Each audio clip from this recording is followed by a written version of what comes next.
శ్రీకృష్ణ పరబ్రహ్మణే నమః. శ్రీమద్భగవద్గీత 6వ అధ్యాయము ధ్యానయోగము ప్రారంభము. శ్రీ భగవానువాచ అనాశ్రితః కర్మఫలం కార్యం కర్మ కరోత్యః ససన్యాసీ చ యోగీ చ న నిరగ్నిః న చాక్రియః. శ్రీ భగవానుడు అంటున్నాడు, కర్మఫలం కోరకుండా చేయవలసిన కర్మలు చేసేవాడు సన్యాసి యోగి. అగ్నిని కర్మలను మానినవాడు కాదు. కర్మఫలాన్ని ఆశ్రయించకుండా ఫలంపై తృష్ణ లేకుండా చేయవలసిన నిత్యకర్మలను కామ్యములు కాని వాటిని అంటే అగ్నిహోత్రాది కర్మలను చేసేవాడు సన్యాసి యోగి కూడా. సన్యాసం అంటే పరిత్యాగము. పరిత్యజించినవాడు సన్యాసి. చిత్త సమాధానం కలిగినవాడు యోగి. ఇటువంటి గుణాలు కలిగినవాడే సన్యాసి యోగి అని మనం అనుకోవాలి. కానీ కేవలం అగ్నిని కర్మలను వదిలినంత మాత్రాన ఎవరిని సన్యాసి యోగి అని అనుకోరాదు. కర్మలకు సాధనమైన అగ్నిని వదిలినవాడు నిరగ్ని. అగ్నితో పనిలేని తపోదానాదిక క్రియలను వదిలివేసినవాడు అక్రియుడు. యం సన్యాసమితి ప్రాహుర్యోగం తం విద్ధి పాండవ నహ్య సంన్యస్త సంకల్పో యోగి భవతి కశ్చన. అర్జున, సన్యాసమని దేనిని అంటున్నారో అదే యోగమని తెలుసుకో. సంకల్పాన్ని సంసించని వాడెవడు యోగి కాలేడు. ఆరురుక్షోర్మునేర్యోగం కర్మ కారణముచ్యతే యోగారూఢస్య తస్యైవ శమః కారణముచ్యతే. యోగం ఆరోహించదలిచిన మునికి కర్మ సాధనమవుతుంది. యోగం ఆరోహించిన వానికి శమం సాధనమవుతుంది. ఆరురుక్షువు అంటే ఆరోహించవలననే కోరిక ఉన్నవాడు, ఇంకా ఆరూఢుడు కానివాడు. ఆరోహించనివాడు అంటే ధ్యానయోగంలో నిలువగల శక్తి లేనివాడు. ఇటువంటి మునికి ఫలాపేక్ష లేకుండా చేసే కర్మయోగం సాధనమవుతుంది. అదే మునికి యోగం ఆరోహించిన వానికి శమము అంటే కర్మలన్నింటి నుండి నివృత్తి ఉపశమము యోగారూఢతకు సాధనమవుతుంది. కర్మల నుండి ఎంతంత విరమించుకుంటూ పోతాడో అంతంతగా అతడు ఆయాసరహితుడు జితేంద్రియుడు అయ్యే అతని చిత్తం సమాధానం చెందుతుంది. అట్లా కావడంతో అతడు త్వరగా యోగారూఢుడు అవుతాడు. ఇదే అన్నాడు వ్యాసుడు. ఏకత, సమత, సత్యత, శీలము, స్థితి, అహింస, ఆర్జవము, వివిధ క్రియల నుండి విరమణము, వీటితో సమానమైన ధనం బ్రాహ్మణునికి మరొకటి లేదు.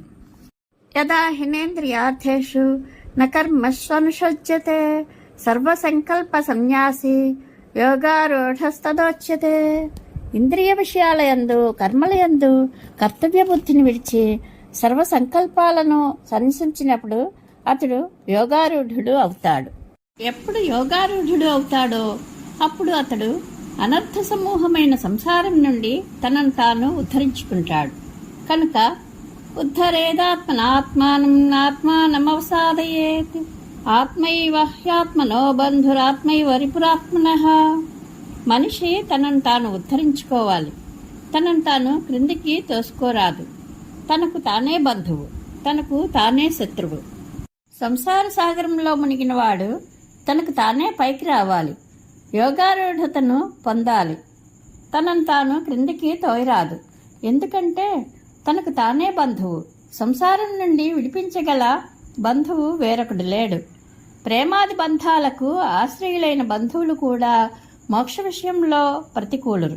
కనుక తనకు తానే బంధువు అనడం సరిగానే ఉంది.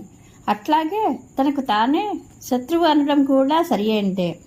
అపకారి అయిన బాహ్యశత్రువు కూడా తన చేతనే ప్రయోగింపబడినవాడు అయి ఉంటాడు. ఆత్మకు ఆత్మే బంధువు, శత్రువు అని చెప్పారు. ఇప్పుడు ఆత్మ బంధువు లక్షణమేది, ఆత్మ శత్రువు లక్షణమేది చెప్తున్నారు. బంధురాత్మాత్మనస్తస్య ఏనాత్మైవాత్మనా జితః అనాత్మనస్తు శత్రుత్వే వర్తేదాత్మైవ శత్రువర్తే. ఆత్మచేత ఆత్మను జయించిన వానికి ఆత్మ బంధువు. ఆత్మను జయించని వానికి అనాత్మకు ఆత్మ శత్రువు వలె ప్రవర్తిస్తుంది. జితాత్మనః ప్రశాంతస్య పరమాత్మా సమాహితః శీతోష్ణ సుఖ దుఃఖేషు తథా మానాపమానయోః. ఆత్మను జయించి ప్రశాంతుడైన వానికి పరమాత్మ అనుభవమునందే ఉండును. అతనికి శీతోష్ణాలు సుఖదుఖాలు మానావమానాలు సమానము. జ్ఞాన విజ్ఞాన తృప్తాత్మా కూటస్థో విజితేంద్రియ యుక్త ఇత్యుచ్యతే యోగి సమలోష్టాస్మకాంచన. జ్ఞాన విజ్ఞానాలతో తృప్తి చెందినవాడు కూటస్థుడు. ఇంద్రియములను జయించిన వానిని యుక్తుడు అంటారు. అటువంటి యోగి మట్టిని రాతిని బంగారాన్ని ఒకటిగా చూస్తాడు. శాస్త్ర విషయ పరిజ్ఞానం జ్ఞానం. శాస్త్రం ద్వారా తెలుసుకున్న విషయాన్ని స్వానుభవం చేసుకోవడం విజ్ఞానం. ఈ జ్ఞాన విజ్ఞానాలతో తృప్తి చెందినవాడు అంటే జ్ఞానము విజ్ఞానము చాలును అని అనుకునేవాడు కూటస్థుడు అంటే చలించనివాడు.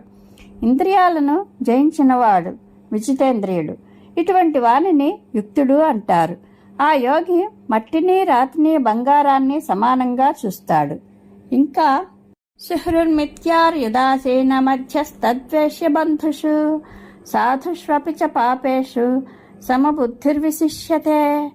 ప్రతిఫలం ఆశించక ఉపకారం చేయవాడు మిత్రుడు శత్రువు ఉదాసీనుడు మధ్యస్థుడు ద్వేషింపదగినవాడు బంధువు సాధువు పాపి వీరియందు సమబుద్ధి కలవాడు శ్రేష్ఠుడు అగుచున్నాడు. కనుక ఉత్తమ ఫలం పొందాలంటే యోగి జ్ఞేత సతతమాత్మానం రహసి స్థితః ఏకాకీయత చిత్తాత్మా నిరాశేర పరిగ్రహ.